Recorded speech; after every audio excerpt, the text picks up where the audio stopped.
What's up, Node.js developers? Welcome back to a new live stream. Today is going to be very different than what we are usually doing, because today we're not going to build anything, but we are going to have a nice conversation with our community. I'm going to try to answer your questions. So if you have any questions related to React Native, related to any of the builds that we are doing on the channel, make sure to drop them in the live chat. And yeah, let's have a quick conversation, because I don't get to stop and talk with you during the live sessions that we're doing, because I'm just so focused on building and delivering you good content. And for that reason, I decided let's have this kind of Q&A sessions as well, where we can interact more. I can answer some questions that you might have, and we can have a good time together. So that's the plan for today. Before we get started, I want to remind you that this is a very special week for notJust development community, because recently we finished our full stack mobile development course, the last couple of modules, and now the course is in its complete form. And for that reason, we decided to have a special campaign for our community. And for this week only, you can join our premium course with 25% discount using the June 25 coupon code at the checkout. So yeah, you will have this opportunity to join the course and become a full stack mobile developer, and the promotion is available only this week. So make sure to use June 25 at checkout for 25% discount, following the link in the description or going to academy.notjust.dev. Now we can get started with our questions. So let's run the intro.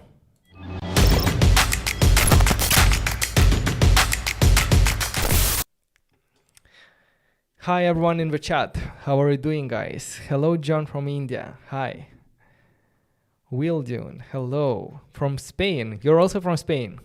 That's nice. Are you on the mainland? Rogelio, how are you doing? Greetings from Dominican Republic. Hello, Luis. So right away in the live chat, I see a question. I also have asked it on YouTube, so we have a couple of them already prepared. But yeah, the idea is that if you have any questions, drop them in the live chat and let's talk about it. The first one I see here is coming from Reza. If I learn React, what I need to get into React Native and start mobile development? Yeah, that's a very good question, specifically for people who have experience with building web application using React. Will it be hard for them to switch to React Native? I would say it's going to be very, very easy for you to switch to React Native if you have experience with React.js, because there are so many things in common between React.js and React Native. React Native uses React.js for as a rendering library.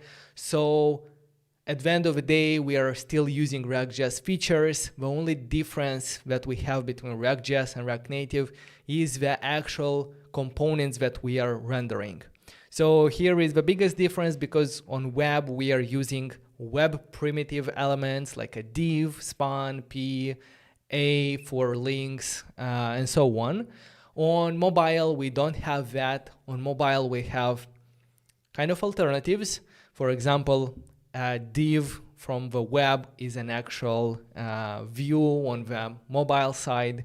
So the getting used to period is going to be more learning what components we are using for things to render things on the screen. But you're gonna get used to it very, very soon. And then it's gonna be much easier. Another thing that is different is the styling. So we do not have CSS in building with React Native mobile applications. Everything is written in styling is styles as JavaScript objects, but it very much is very similar to CSS properties. So if you have experience with CSS, it's going to be very easy to understand how styling works in React Native, because the names of the properties are almost the same, and there are just some of them are not working on mobile. So we have to use what we have available. But that's basically the main reason, the main differences. Everything else in terms of components, props, state, context, and so on, like everything remains the same. And in a lot of cases, we can reuse libraries that you have experience with on the web. We can reuse them on mobile, and everything is going to work the same. Like if they are, let's say, JavaScript libraries. Right, so that's the first one. How are you doing? I'm very good, thank you very much. It's a very exciting week, a lot of work for us, for the whole team, enrolling and helping everyone who is joining the course, and doing 4 live streams this week. Initially I said like I'm gonna do 3, and then like I said, oh, why don't we cover React Native 0.72? So if you're interested in what's new in the latest version of React Native, make sure to subscribe to the channel down below and join us tomorrow, because tomorrow we have a dedicated stream talking and maybe getting our hands dirty with the new updates from React Native 0.72. So let's move on. Hello from Pakistan. Hello, Colombia. Nigeria, Algeria. Hello, guys. Daniel is joining us from Amsterdam. Hello, Daniel. What are the best practices for folder structure? Best practices for folder structure. That's a very good question. Maybe we can look at some very specific examples how I do them. So asking about like the best folder structure, I have my the notjust.dev website, the code for notjust.dev website here open. And I think even though it's not React Native, but I'm using the same folder structure for React Native as well, where let's say like most of your code is going to be somewhere inside the components folder. Here is where you're gonna have like the reusable components. So maybe even like starting from the first step, like I like to keep all the source code in the src folder and not somewhere here. Like I don't like having components, screens, and so on here. I like to have like a lot of configuration files for all the tools that you're using. And then if you're talking about source code, let's open source. And here we have all the components, pages, types, views, and so on.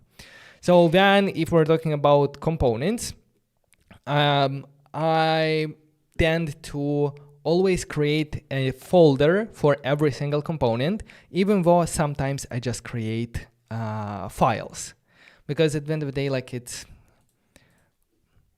like, yeah, both of them are working solution.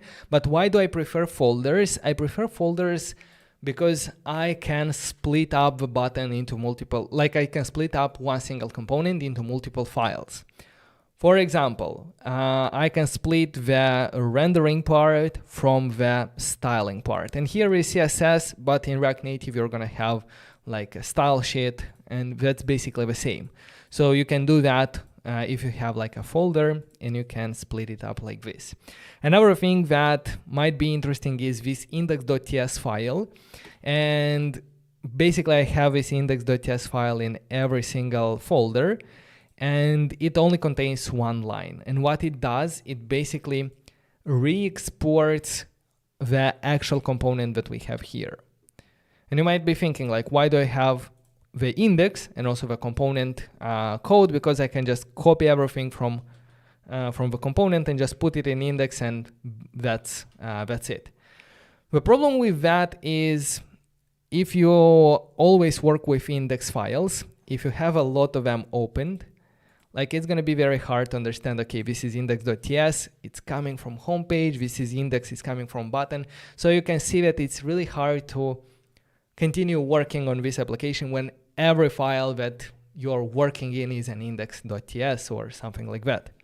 Another thing is that if you're going to try to open up the index, you're literally going to have a lot of them. So in that case, I move the code into a file that is very easy to distinguish. Like it has a very descriptive name, homepage project. Okay, these are the project on the homepage. I understand. So if I have a lot of these files open, it's really easy for me to navigate between them. Like they literally say the name. And that's the same if you want to open it. Like I can do home page projects and here it is, and I'm already at the code. So yes, it takes probably 15 seconds for every component to create this index.ts file to re-export it. But after that, like it's really easy to work with it. So that's one little trick that I use in a lot of projects, and it's working well for me. What if you don't have an index file? That's also possible, but in that situation, importing the button will look weird, because right now if I do check where I use the button, for example in About Us section, I'm importing it from the folder named button, and if we don't have an index inside the button, then I would have to do folder name button, then file name button. So you'll always have folder name and then file name. But if I don't specify the file name, by default it takes the index. In the index, what we do, we simply re-export the default from the actual component, and that's how everything works. Okay, too many details for a very small thing, but I hope it helps you structure your components better and navigate your project easier. Okay, so moving on. Hello from Brazil. Hello. React Native or Flutter? Oh my God, I should have expected that question. It was so obvious. It was so obvious, Vadim. Well, basically, whatever works for you. I'm not gonna stay here and say like, oh, you shouldn't use Flutter, you should use React Native. On the other hand, I've been using React Native for the last, 5 years, and I don't think I'm the right person to be asked this question, React Native or Flutter. I tried Flutter for a couple of fun projects. I didn't try it in real projects, so I cannot compare it in that scenario. But from the experience that I had with Flutter, I don't know. I didn't enjoy it. I didn't enjoy the syntax. I didn't enjoy the just building things out, like how you structure everything. Another thing why I really bet on React Native is it gives you a lot of opportunities in terms of what if tomorrow you don't want to build mobile applications? What if tomorrow you want to switch to backend or to web applications and stuff like that? With React Native, there are a lot of escape routes if you want, like let's say it like this. So if you want to move from React Native to building web applications, you go ahead and use React.js, and there is basically no context switch between them, like you still use React at the end of the day, so it's very easy to move around. For example, I don't use React, I don't build web applications very often because I really focus the last couple of years only on mobile applications.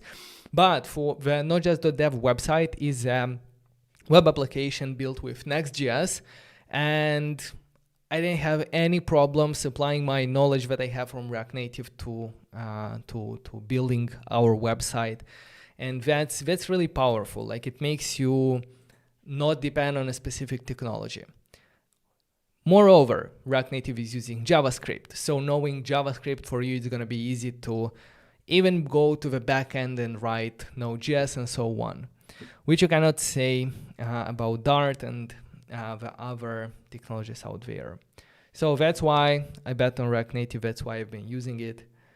And maybe that's not why you should use it as well. I don't know. It's up to you. Hello, everyone. Hello, Prasad. Daniel is asking non-React Native question, how to keep focus for long while working. That's a very good question. Non-technical, but very, very important. How to keep focus for long while working. I always refer to, when talking about the focus, I refer to the flow state, and I really stand behind this concept. And the flow state is this one. So let me open it in a new tab. So here in the middle is the flow state.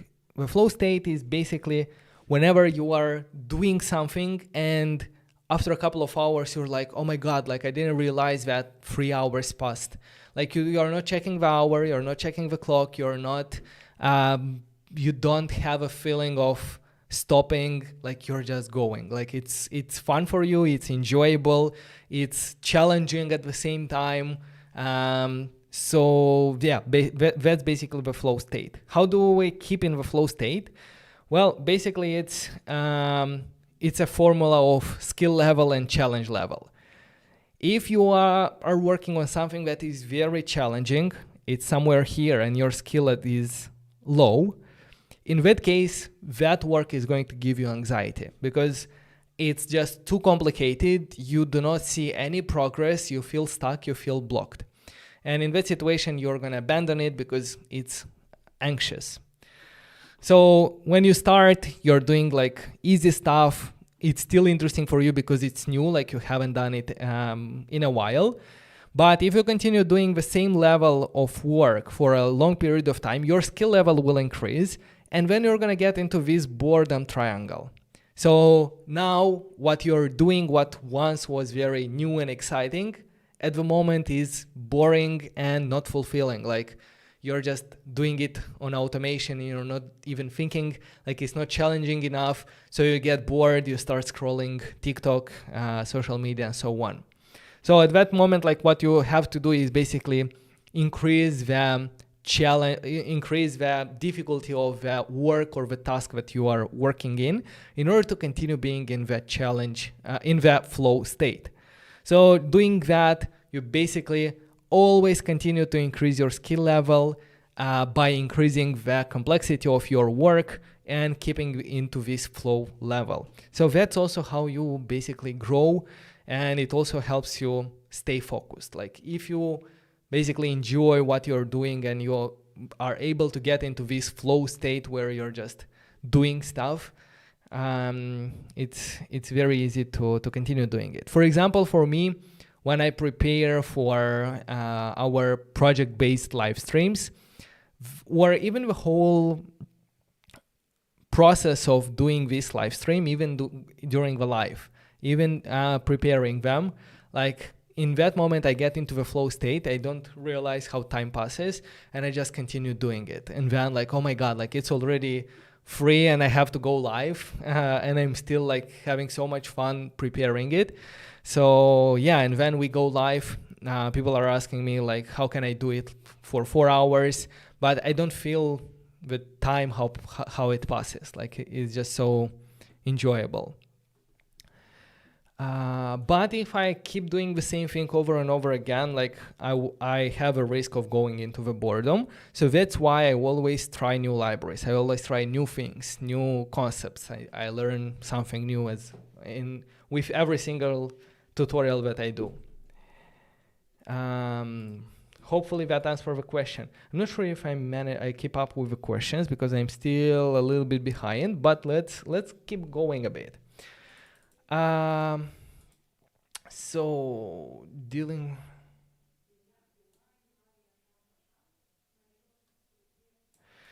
with different screen sizes, I've read a lot about flags, but talking of text or spacing, how can I manage them? So yes, like when we are dealing with different screen sizes to make our application responsive, Flexbox will help us a lot.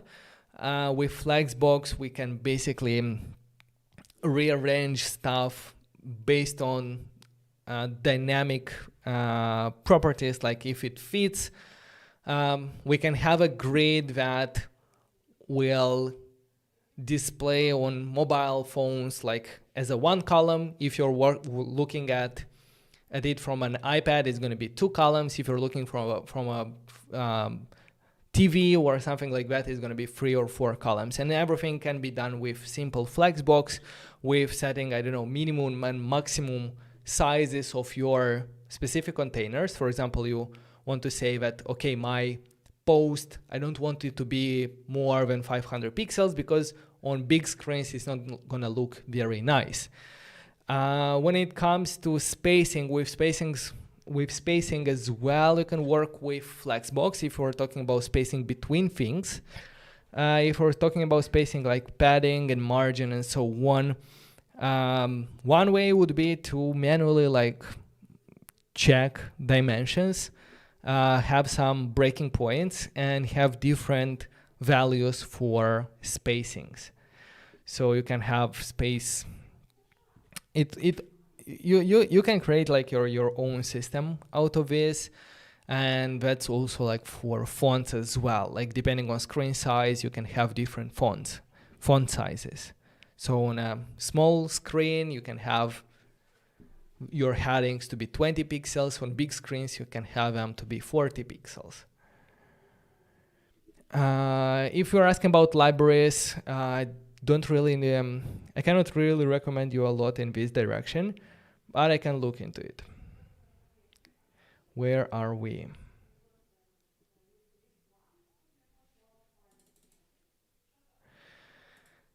So Nifemi is asking, can you please create a tutorial on splash screen, bottom tab navigation, and drawer navigation using React Native CLI? I couldn't get it to work on my project. Okay. With splash screen and stuff like that, I think it's a good idea. I've been actually planning it. So let me actually add it to our content ideas. And the next time we might go into it. So content ideas, splash screen. When it comes to the bottom tab navigation, drawer navigation using React Native CLI, that's exactly what we have in our course. So in our course, we have actually a very, where is it? So if we check the Instagram clone, for the navigation, we have a full module here, starting with overviews, tag navigator, like moving between screens. Then we have the bottom tab navigator, deep linking, top tab navigator, and I think we'll also have a drawer navigation. So 9 lessons only on React navigation using React Native CLI. There we went like really in depth with everything. Please make a full performance optimization tutorial. I don't think you can cover everything in one tutorial, but definitely like things like performance optimization, we don't have a lot on the channel. We have a couple of videos and I think you guys enjoyed it a lot. So yeah. Performance optimization. Let's add that as an idea as well.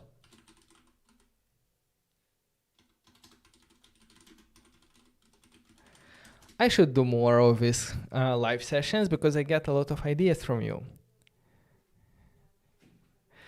Do you use themes? Most probably you meant UI libraries while building mobile applications, for example, React Native Paper or Native Wind. For a very long period of time, I haven't used any UI libraries on mobile, just because when I got serious with mobile development, I was working at my startup, and building that application, I needed very custom components, and I got used to building everything myself. And I don't know, on mobile, in my opinion, on mobile, the user interface usually is much more simple, and it's not that hard to basically build it yourself. I get a lot of enjoyment doing that, but at the same time, I always preach for people to use whatever is the easiest, whatever will allow you to launch your application faster. You should use that.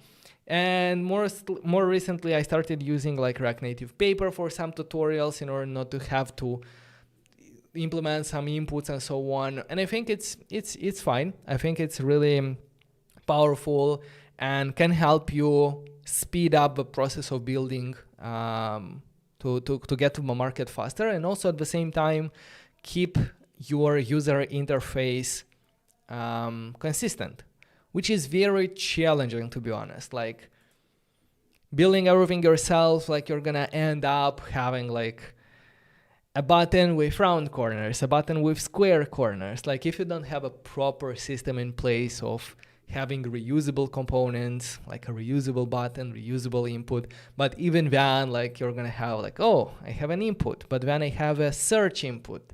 Let me implement it from scratch. And then you change something, you forget to change in another place. So it's a balance out of everything. Okay.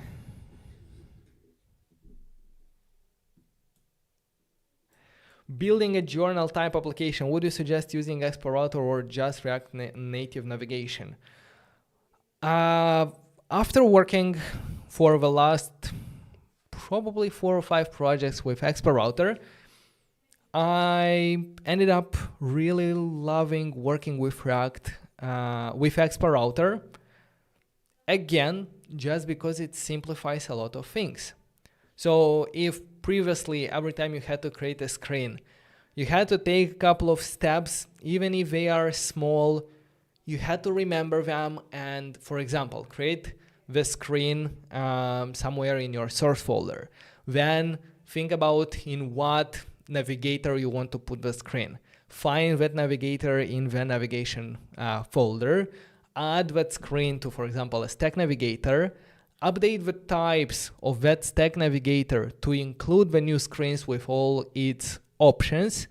And then, like, if you maybe need it in multiple places, do this the same like a couple of times. Or if you need a completely new navigator, not a new screen, in that case, like, you have to create a navigator, have to create all the screens, have to set them up. And this is just for basic structure. Like, it's a couple of steps. I don't say they're extremely complicated. With time, like, you get used to it, but when you just get started, most probably you'll end up Googling like some stuff that is not working, some stuff of just the boilerplate of connecting screens. On the other hand, with Expo Router, the only thing you have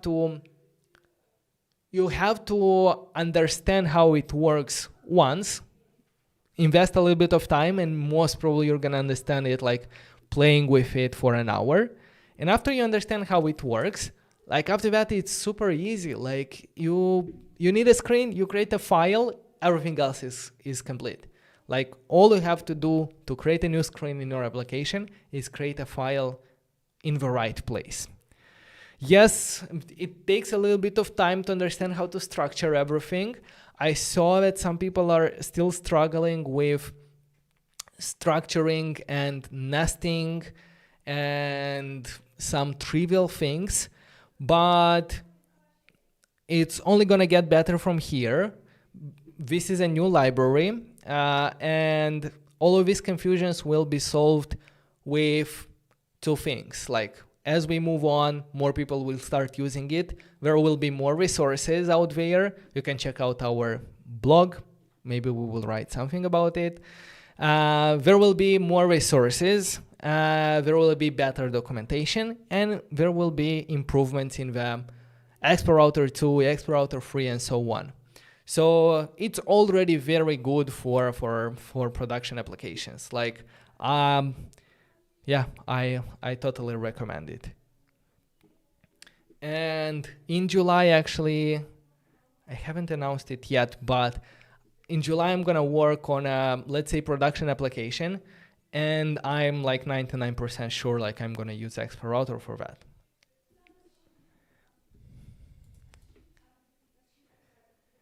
Right.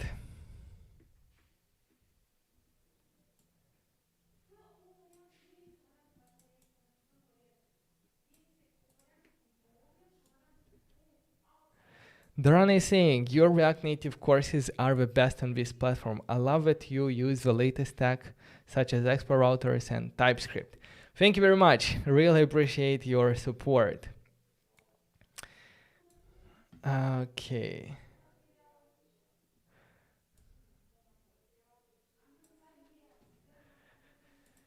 In terms of deep linking up, which one do you recommend to use? Expo app, router, or React navigation? Deep linking application. What do you mean by that? Like if with Expo router you get deep linking out of the box automatically. You don't have to do anything. In React navigation, you still have to set the deep links yourself.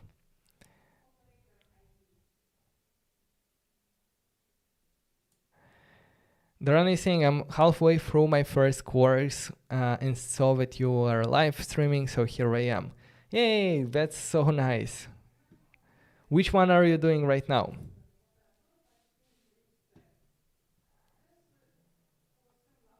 Will your course contain audio handling? Actually, via this feature, no, we do not have the audio handling there. But what the course contains is basically everything that you would need to understand the most important topics for building React Native and full stack applications.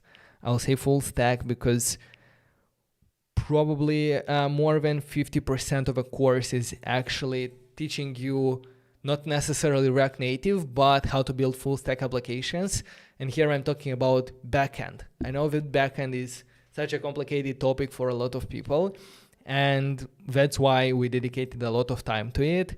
And also other parts that get into building mobile applications, like how do you go from writing code in your editor all the way until the application is on market, is in the hands of a user, and maybe also do the next updates. How do you update it? So it's a lot of things that that goes into building production-ready mobile applications. And with the course, that was our goal.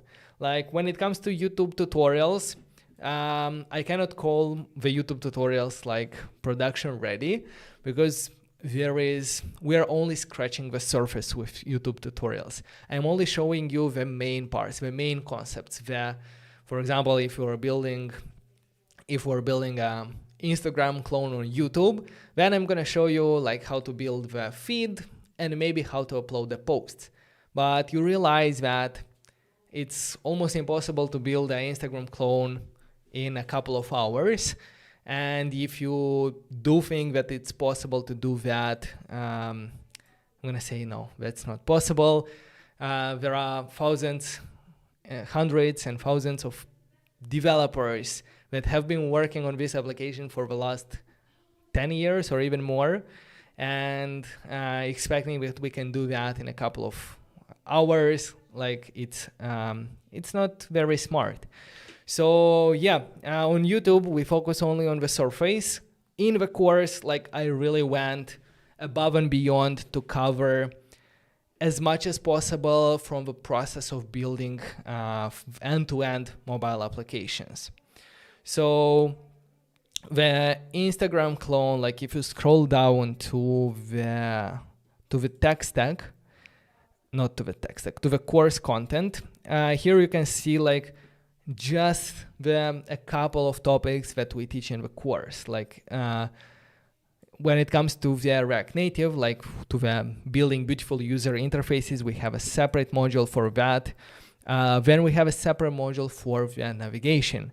And I know that navigation with deep linking, with multiple and nested tab navigators can become complicated, but with this one, like you're gonna finally understand how to build this complex navigation, how to start from basically drawing them on a piece of paper.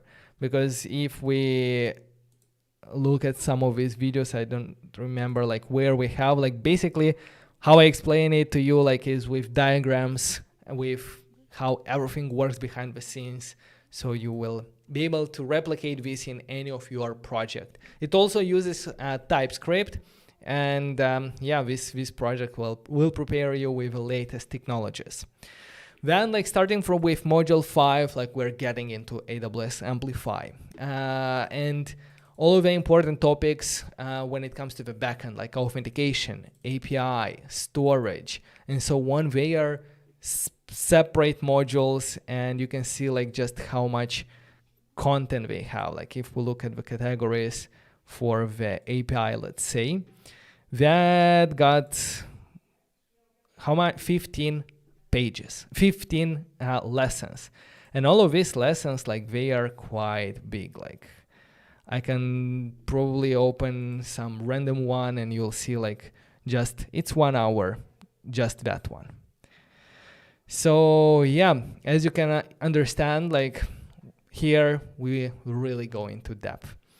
Then we go into the production. I teach you how to build and deploy the app to the market. And I don't only teach you how to do that from a technical perspective, like how to build it, how to ship it, because that's technical. Like it might be complicated, but at the end of the day, like you can do it. I also teach you what are the best practices when it comes to structuring your page in order to improve the performance of your application on the Play Store and the App Store.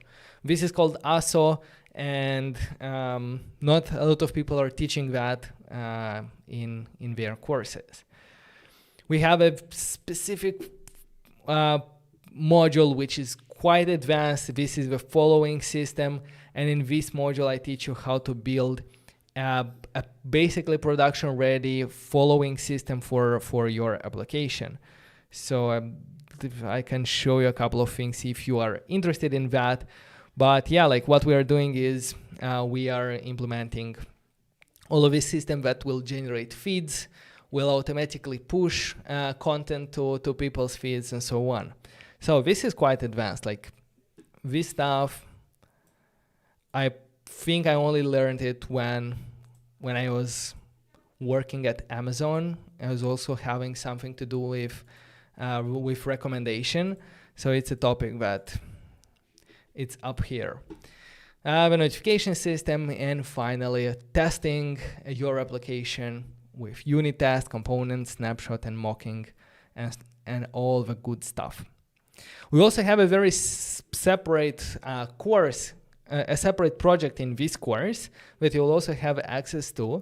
And this is specifically for people who are just getting started with React Native. I imagine that not everyone that will join will have experience with React Native, and that's why like I have a separate course that will start slow, will help you get familiar and get used to building mobile applications with React Native, and then you're going to be able to jump into the big and the main part of a course. So yeah, that's some of the things that I wanted to talk about the course. I know that some of you were asking me about the specific topics that we teach there, and yeah, here we have it.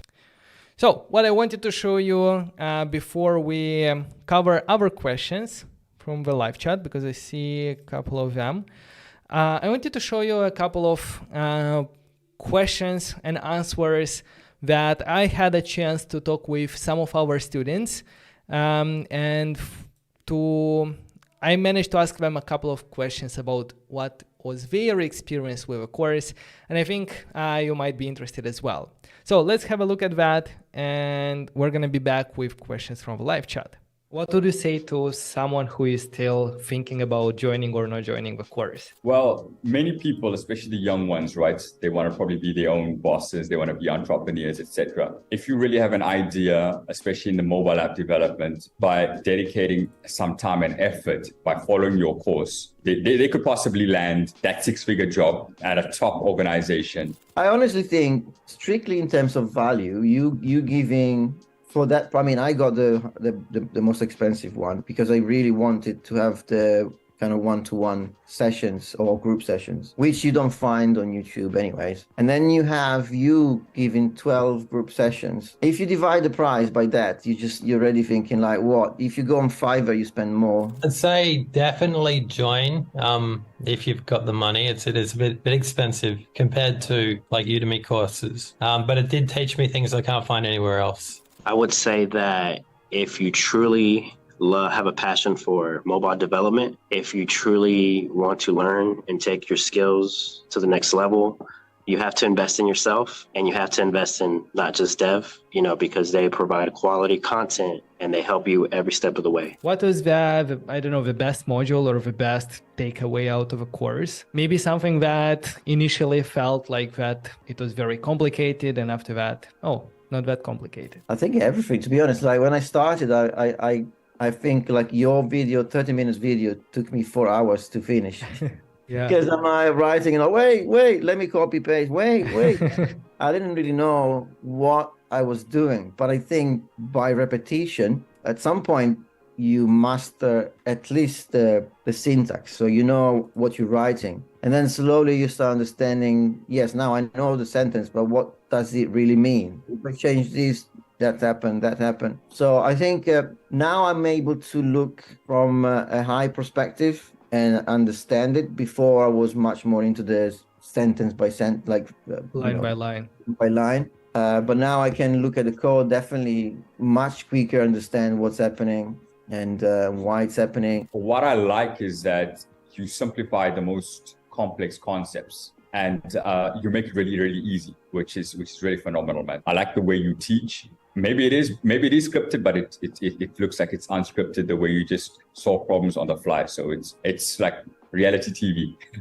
I like the way you do it. So there's not much you should change, I believe, or enhance. I think it's really good, especially for people who want to delve into React Native development. It's a fantastic course too. I don't know about the best module, but I felt like you were showing me the best way to do it. And throughout my career, I've come across so many tutorials, and I've learned from so many bad tutorials that it affected my programming ability. Yeah, so I liked how yours, I kind of felt like I was in good hands.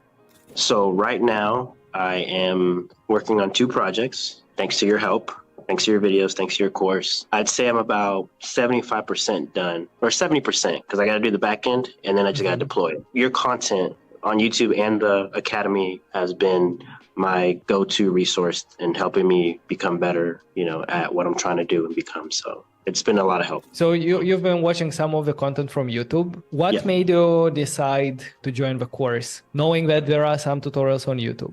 What made me want to join the course was you provide quality content in terms of instructions and feedback, and you actually guide us through step by step. There's a lot of things on YouTube where they kind of show you 50%, but they don't show you everything, they just kind of sum it up for you, and they just kind of show you a half build. What I appreciated with you was you showed us what it takes to actually make it into production mode and, take it to the next level. So not just create a UI. Now, I chose your course because I'm focused on becoming a full stack React Native with AWS developer. I started building my own dating app. I had a back end and it just wasn't good enough. So I decided to learn AWS to do it. So nowadays, if you go on YouTube where I found you, it's incredible how many things you can find, resources. Yep.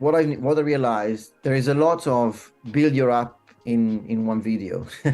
Yeah.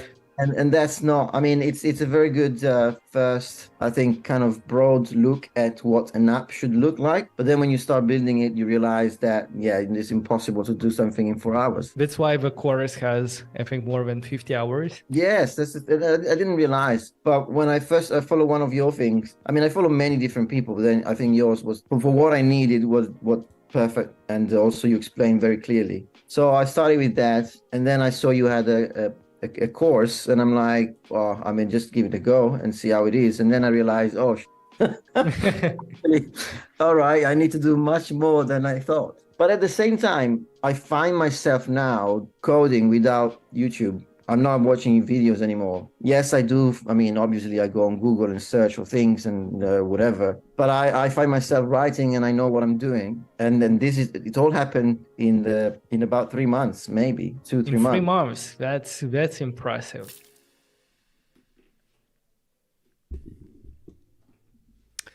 Thank you very much to our students for answering a couple of questions. That is really exciting.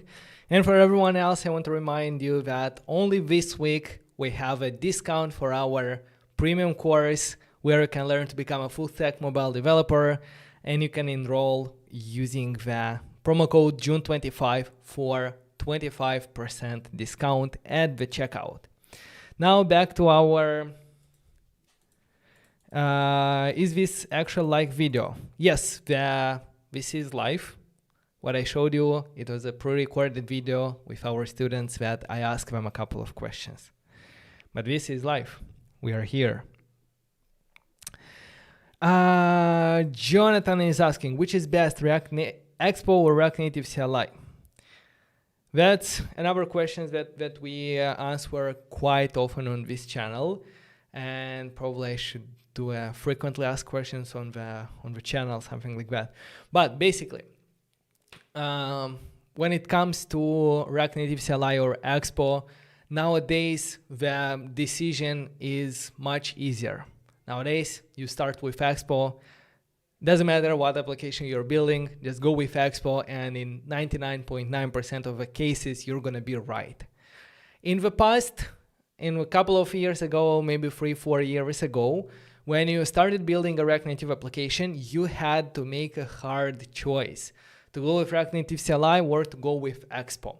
And they were quite different roads. And if you go with Expo, at one point you were going into some limitations. For example, if you had to use some libraries that depend on native code, let's say with React Native Firebase library. In that situation, you were not able to use it because with Expo back then it was not possible. So what you had to do is to eject to React Native CLI. Nowadays, everything is possible with Expo. With Expo configs, you can install and set up libraries that depend on native code inside the Expo and continue using the Expo managed workflow. So there is no reason why not to use it at this point. It will just bring all the benefits that it was always having without the downsides. So nowadays, I mostly always work with Expo, but from time to time, like if you're gonna have to work with legacy project with React Native CLI, or even if you decide to use React Native CLI, the differences shouldn't be that much. Like it's not such big of a deal, guys, between the differences between React Native CLI and Expo. So it's not like they're completely two different frameworks. It's quite similar. Okay. Anthony, I saw this question. Very, very good question. Would you consider doing a community build where Masterclass students or people in Discord could contribute, simulate how it would be working with a team on a project? I've been actually playing with this idea for quite some time to give our most dedicated students the opportunity to actually work on a real project. So we'll see. Maybe we can do something. We will prepare something probably for August, because July we have some crazy plans.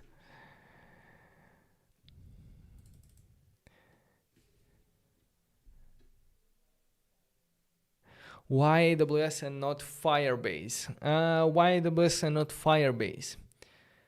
AWS, first of all, is dominating the cloud computing industry.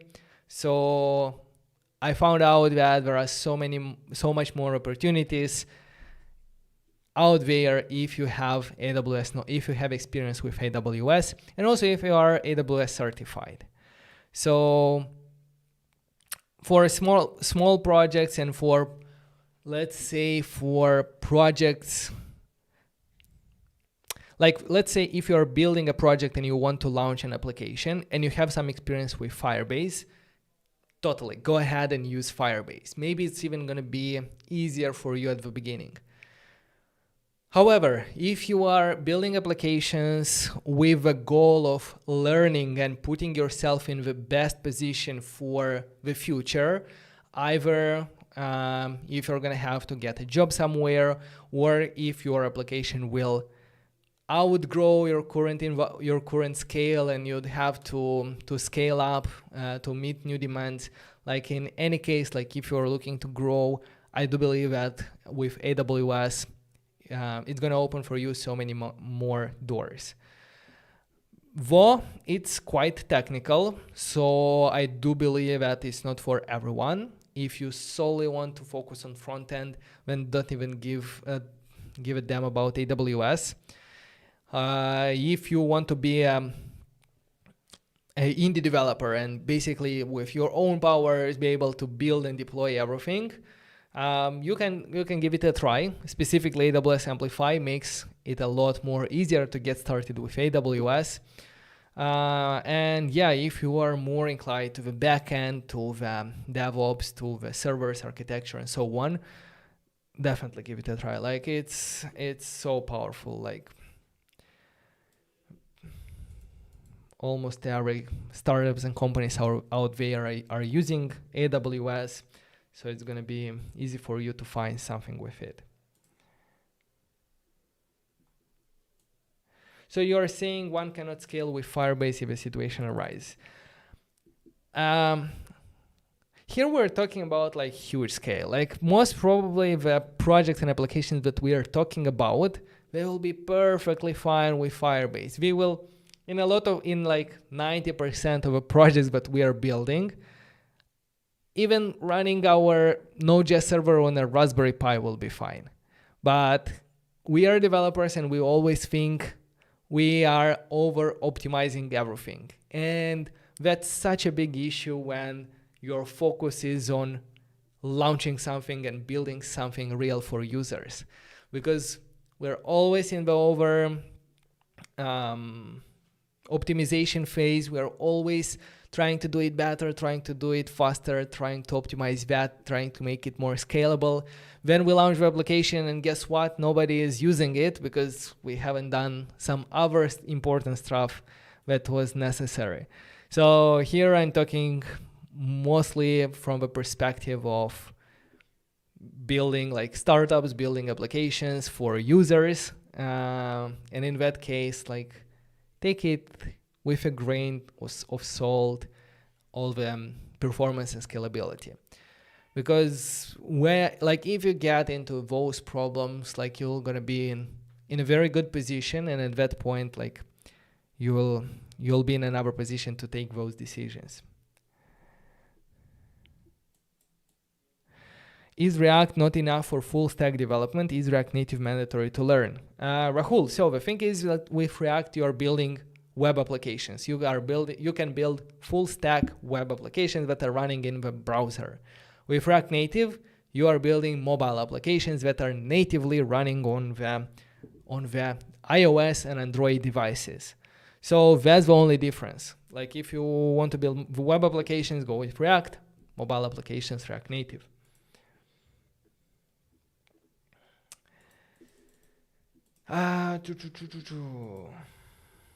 Rahul, please don't spam.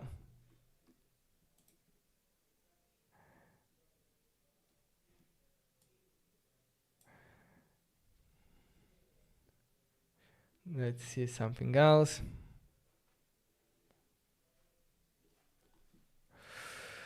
Darana is asking, and I think it's a very good question. Is AWS worth the hustle though? As an enterprise solution, sure, but as an indie developer, I feel solutions like Firebase, Supabase make much more sense.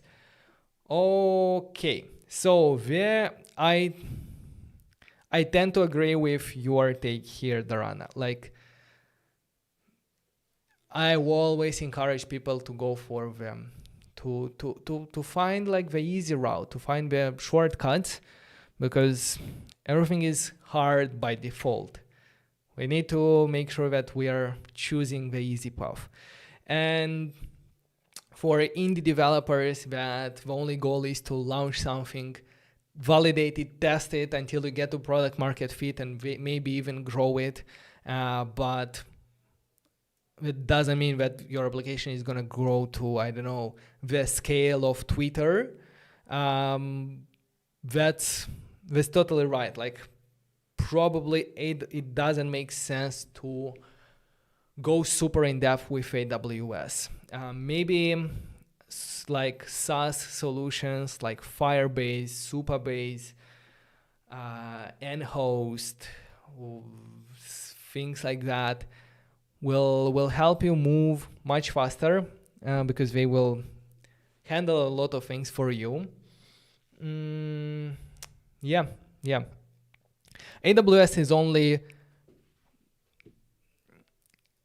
I see going with AWS as a safety net.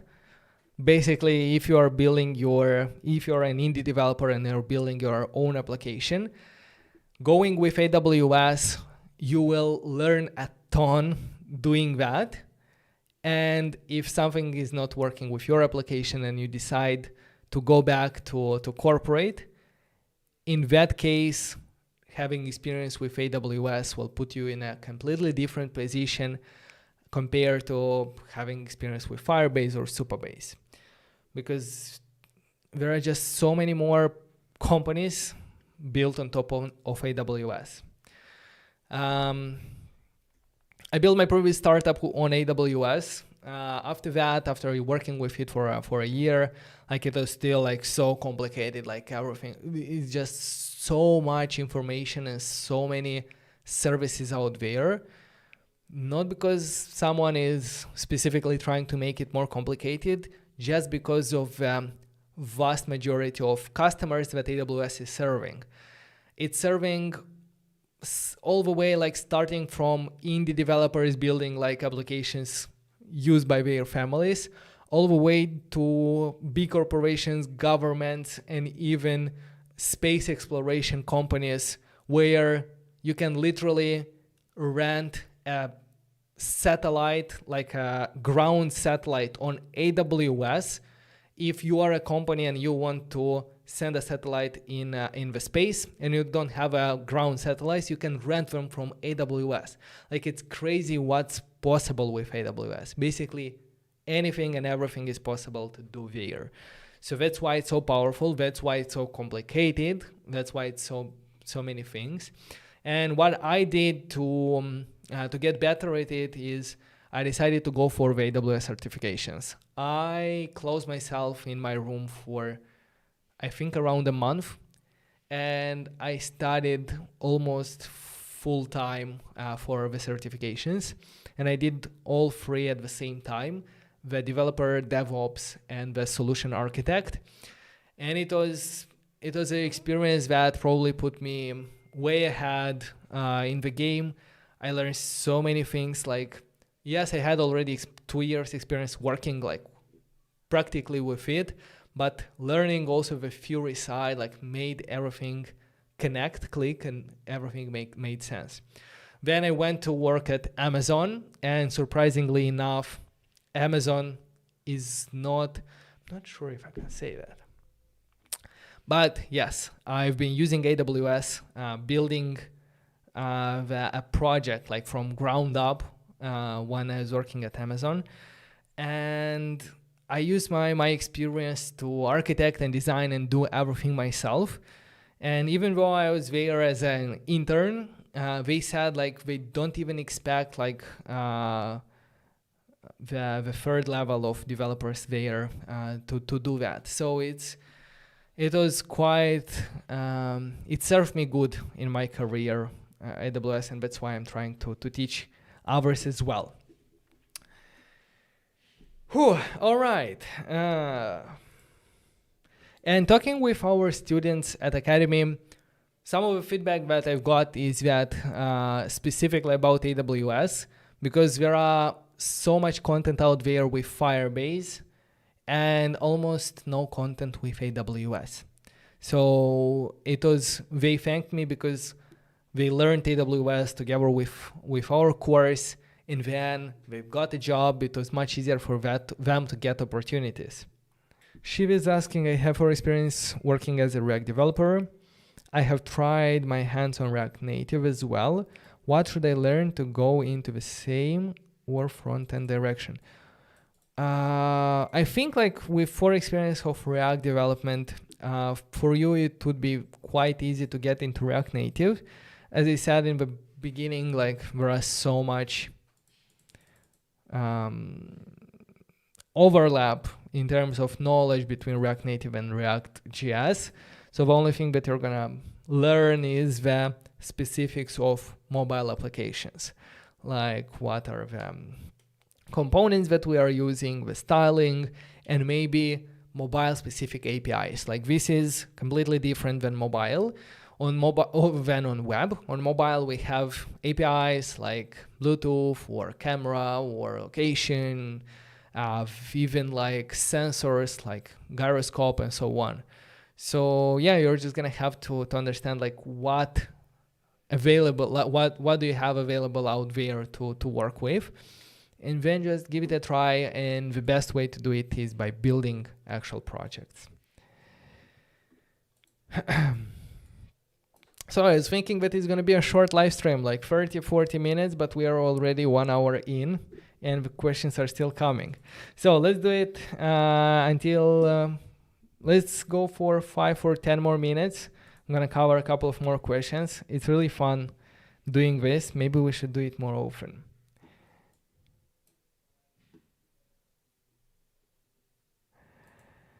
Anthony, regarding Tailwind and React Native and running in browser, maybe we are going to do something in future, like application that will run everywhere. Xylol, that's a very good question. Maybe someone else can help us.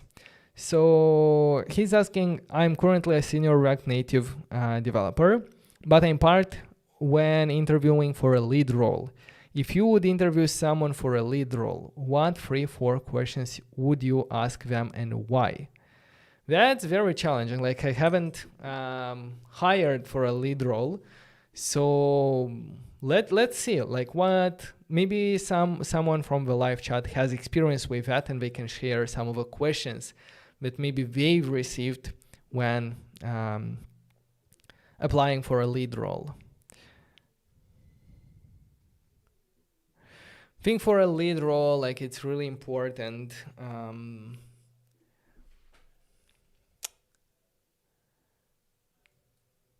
to see everything from a very high level, to be able to explain your choices, not just to say like, hey, we should use that because it's popular out there. You should be very good at explaining your decisions to the whole team in order for them to align and to agree, because when working in a team, like everyone is coming from different backgrounds and everyone has their own preferences. And it doesn't mean that some of the tools or technologies are better than others. It's just about getting everyone on the same, basically on the same page in order for everything to be consistent. And I think this is very, very challenging, because you have to deal with trying to override things that people have been used to, trying to make someone learn something new, follow some rules that you're setting. So yeah, I think it's quite challenging.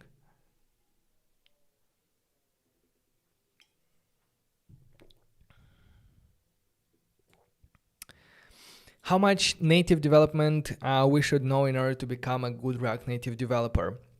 If you are building, let's say, libraries for React Native, then yes, you have to know it. But if you are building applications, I believe that you can have basically zero experience with native development and you'll be fine. Some of the things that your application will need in terms of native development, you're going to learn, but in a lot of cases, you're not going to have to implement all of the native side code yourself. In a lot of cases, you're just going to simply use third-party libraries that will have a documentation and will say like, hey, if you need to interact with camera, just call this method and we're going to do the hard work for you. So like I myself don't have a very, like a huge amount of native development experience, but I don't have any troubles or issues building it. You just have to understand like how everything works on the native side. I mean, what are the possibilities out there? What are the differences between iOS and Android? And yeah, you're gonna be good. Mario is asking common pain points in using React Native And I just remember that a couple of weeks ago, we have done building a macOS application using React Native. And that project had to be done in React Native CLI because React Native for macOS is only possible at this moment using React Native CLI. So I had to use React Native CLI, and I haven't used React Native CLI for probably more than half a year. Like, I've only been using Expo, and I've been trying to use React Native CLI, and it was just not working. Like, I was going from error to error, from environment issue to environment issue. And in the end, I still haven't managed to figure it out. So with React Native CLI, a common pain point, like specifically for me, like I hate managing and working with environments and setting up environments. I really like to build. So just give me something that is working, and I just want to code and build and see things on the screen. But that problem is really solved by Expo. Like with Expo, you don't have this kind of environment issues. In course production section, will it teach you how to release next update to your application and why project is based on CLI, not Expo? In the course, yes, we teach how to build and how to release updates for your application. And even though in the course we are using React Native CLI, we are also using a lot of Expo tools. Because nowadays, you can use Expo in a project that was started with Expo, but you can also use Expo only for specific things that you need in your application. So for example, even though the project that you're going to build there is using React Native CLI, just because the first one is Expo, I wanted to show you React Native CLI as well. However, even if it's React Native CLI, we're using a lot of Expo tools. For example, we are using the Expo camera library, we are using the Expo modules, we are using EAS for building and submitting and delivering our React Native application to the stores. So at the end of the day, like, yeah, we're using a lot of Expo there as well.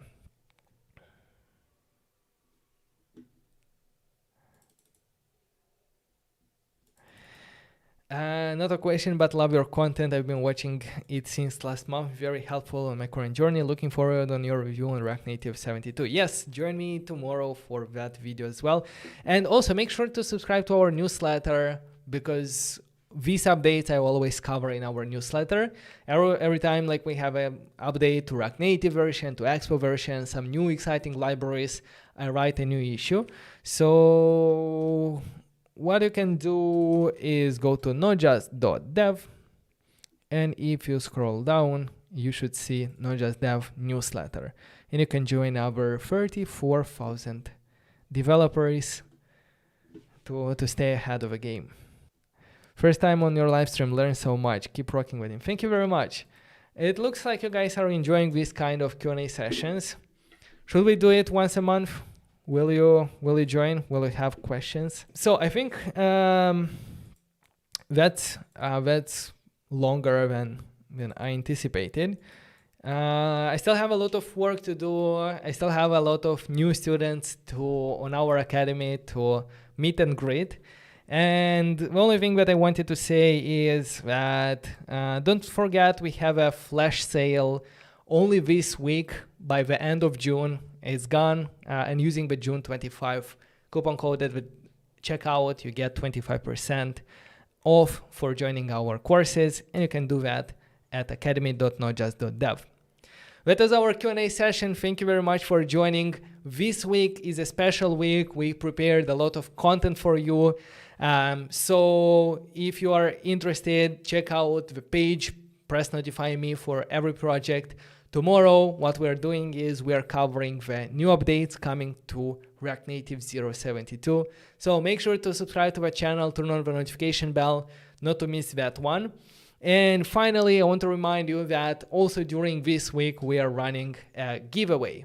So we've been thinking, what can we give away that will help you the most in your journey? And we decided to give away a 1-hour consultation with me, where I can help you with your career advice, or if you're building your own application, I can help you with planning and structuring and maybe answering some technical details for how to architect it in the first place. So the rules to enter the giveaway is write down in the comments why do you need a consultation for. Write down what would you like to discuss with me, and the most creative answer will win a 1-hour coaching session. The winners will be announced at the end of the week. All right, guys, thank you very much. Have a nice day, and I will see you tomorrow.